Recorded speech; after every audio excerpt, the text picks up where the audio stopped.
Jedan od ključnih elemenata za zdravlje tla i biljaka je kalcij.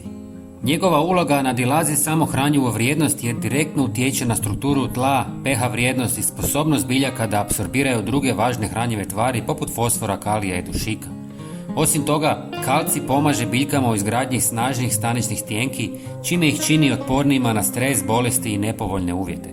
Zimski mjeseci idealni su za dodavanje kalcija u tlo jer prirodni procesi poput oborina, smrzavanja i odmrzavanja omogućuju da se kalcij ravnomjerno rasporedi i integrira u tlo prije početka proljetne vegetacije.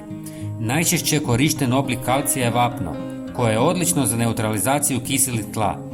Za tla koja trebaju kalcij, ali ne podnose povećanje pH vrijednosti, koristi se gips. Tekući kalcij popularan je zbog brzog djelovanja, ali je bolje za proljetnu i ljetnu upotrebu. Osim toga, dodavanje kalcija zimi je praktično jer je tlo često ogoljeno od vegetacije što olakšava primjenu.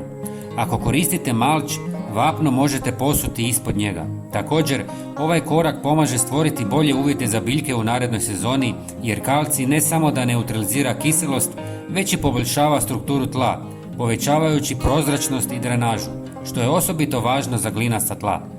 Na kraju, redovita analiza tla i pravilno planiranje omogućuju dugoročne koristi za vaš vrt ili poljoprivredno zemljište.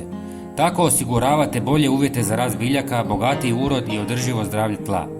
Nemojte zaboraviti, čak i jednostavni testovi iz kućne radinosti mogu vam pomoći procijeniti je li vaše tlo kiselo ili alkalno.